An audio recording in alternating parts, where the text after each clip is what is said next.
अब छोलिया हो या लोबिया, सफेद चने या काले चने, सब कुछ मजेदार बने।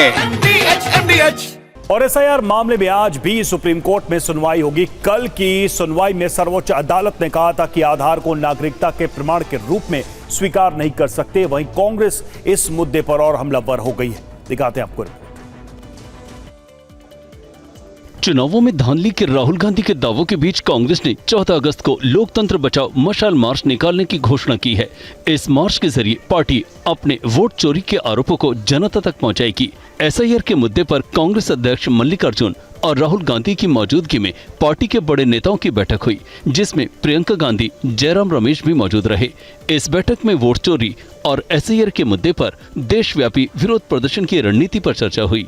22 अगस्त से लेकर के 7 सितंबर तक सभी स्टेट हेडक्वार्टर पर वोट चोर गद्दी छोर रैली का आयोजन किया जाएगा और फिर 15 सितंबर से लेकर के 15 अक्टूबर तक पूरे देश में हस्ताक्षर अभियान चलाएंगे। बैठक के बाद कांग्रेस ने साफ कहा कि एसआईआर के खिलाफ ये लड़ाई सिर्फ संसद में नहीं लड़ी जाएगी, बल्कि इसे जनता के बीच ले जाकर जन आंदोलन का रूप दिया जाएगा। पार्टी का दावा है कि देश भर में लाखों कार्यकर्ता इस अभियान में हिस्सा लेंगे।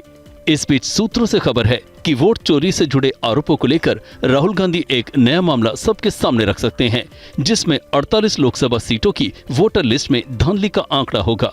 वोटर लिस्ट का ये हिस्सा 7 से 8 हिस्सों में जारी किया जाएगा। हाल ही में जिस तरह से राहुल गांधी ने कर्नाटक के महादेवपुरा विधानसभा सीट से जुड़ी वोटर लिस्ट जारी कर चुनाव आयोग पर धांधली का आरोप लगाया था, उसी तर्ज पर एक एक करके 48 और लोकसभा सीटों से जुड़ी वोटर लिस्ट जारी करेंगे।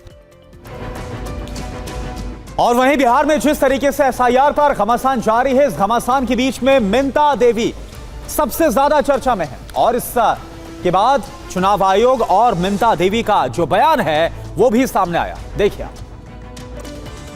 मेरा तस्वीर छपा के मेरा नाम का फोटो ऐसी करके क्यों पहन के दुनिया में दिखा रही है? कारण क्या है? कौन होती है मेरे टी शर्ट पहनने वाली, मेरे नाम के पर्चा पहनने वाली, टी शर्ट पहनने वाली?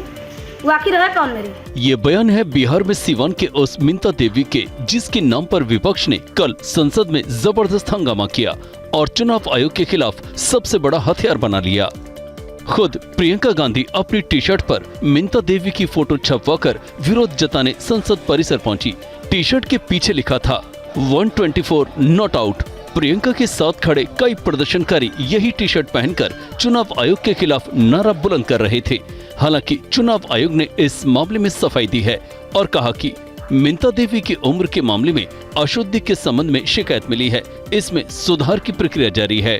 चुनाव आयोग ने गोपालगंज के मंतूरिया देवी केस में भी फैक्ट चेक किया और कहा कि मंतूरिया देवी का नाम पहले से ही मतदाता सूची में दर्ज है, उनका नाम नए मतदाता के रूप में नहीं जोड़ा गया है। और उपराष्ट्रपति चुनाव के लिए विपक्ष ने अपना उम्मीदवार उतारने की तैयारी शुरू कर दी है। इसके लिए अगले हफ्ते इंडिया ब्लॉक के घटक दलों की बैठक हो सकती है। इंडिया ब्लॉक के नेताओं की बैठक 18 और 19 अगस्त को हो सकती है। कांग्रेस अध्यक्ष मल्लिकार्जुन खड़गे को सभी दलों से बातचीत की जिम्मेदारी दी गई है। इससे पहले मंगलवार को भी उपराष्ट्रपति चुनाव को लेकर राहुल गांधी, मल्लिकार्जुन खड़गे और केसी वेणुगोपाल के बीच बैठक हुई थी। उपराष्ट्रपति चुनाव में उम्मीदवार के नाम पर कांग्रेस सभी विपक्षी दलों से बातचीत के आधार पर सहमति बनाने के प्रयास में जुटी है। पार्टी का मानना है कि इस दांव से कांग्रेस के साथ बाकी दलों की एकता बढ़ेगी और अलायंस को मजबूती मिलेगी।